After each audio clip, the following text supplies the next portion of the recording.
Hi Tim, welcome. Thank you for having me on the show. Let's start with the macro. You were just in China last month. There are a lot of concerns about an economic slowdown in China. Do you share that concern? Actually, even an economic slowdown in China is growth rate much faster than the rest of the world. So, or most of the countries of the rest of the world. Certainly faster than the U.S., faster than Japan, and faster than Europe. I'm not concerned at all about a slight slowing in the Chinese growth rate. I actually think that they will, that economy is one of the most promising in the world, and the excitement and energy of the Chinese people is something that's very catching. And every time I go back, I get more and more excited about what could happen in China. There has been some reports about DFJ closing down its China and India office. Can you give us some clarification on what's happening? Yeah, we found that we were better off working with affiliates in these countries rather than DFJ company owned.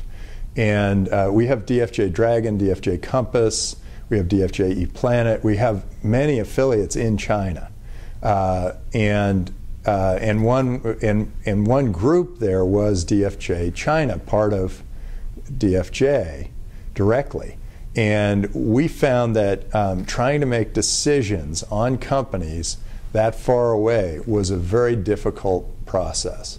And so we find that we want more local control, and so that the local partners can make those determinations. All of our partners now have become quite good at doing venture capital, at making the right decisions and moving things forward. All of those partners now can flourish as DFJ Global, part of the DFJ Global network, rather than DFJ itself. So it's a little bit complicated. It doesn't read clearly, but DFJ is very active in China. DFJ is one of the earliest venture capital firm from Silicon Valley to enter the China market. So where do you see the best investment opportunities in China's tech sector going forward? I think there are some really interesting opportunities that China is just starting to see, and that is where the U.S. maybe started something, but they didn't really capitalize on that technology, but China has.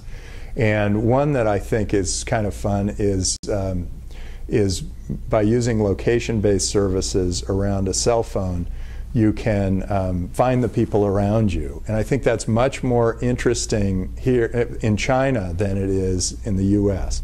And there are going to be Chinese characteristics that change technology. And what's really been fun is being associated with Baidu.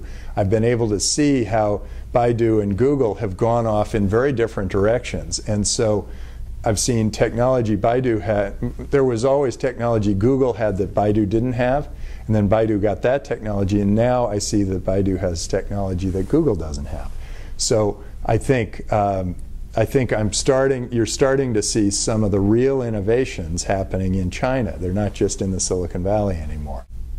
Medicine is, China has an opportunity to leapfrog the United States in medicine.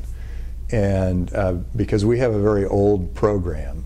We have this FDA that slows down drug design, and we have the 7 monopoly big pharma companies, and they're always working with the FDA and making all the rules so that these little companies can't thrive. I think China could set up a much more efficient and effective FDA so that people could try, startups could build new solutions to various diseases very quickly and effectively in China.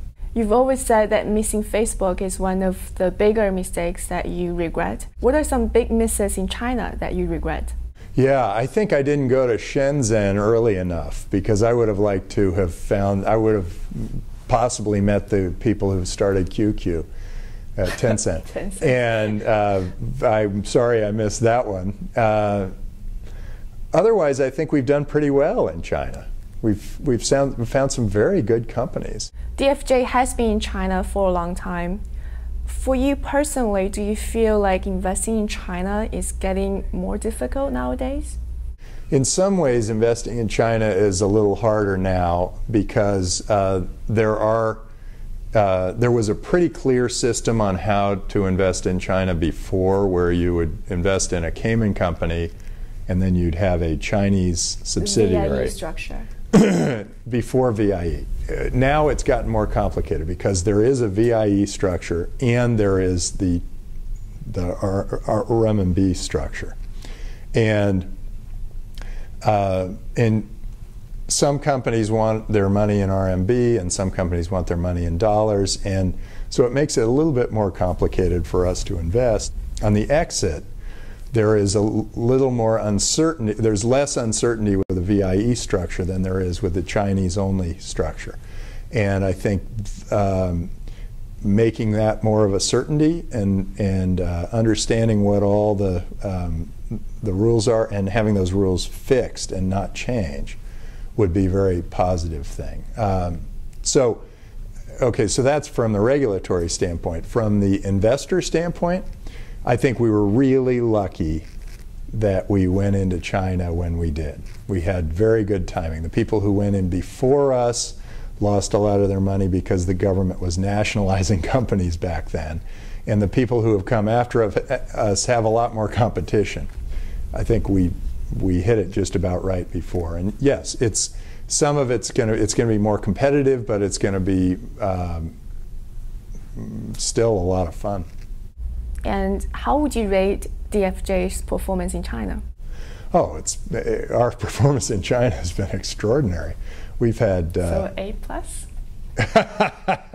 I'm never completely satisfied. I always want to be able to perform better for my investors, but I would say we've done very well in China, and we've done very well in the U.S. given the environment in the U.S. So I'm very pleased with how DFJ has done, but we can always do better. Thank you, Tim, for your time. Really appreciate it. Good, my pleasure.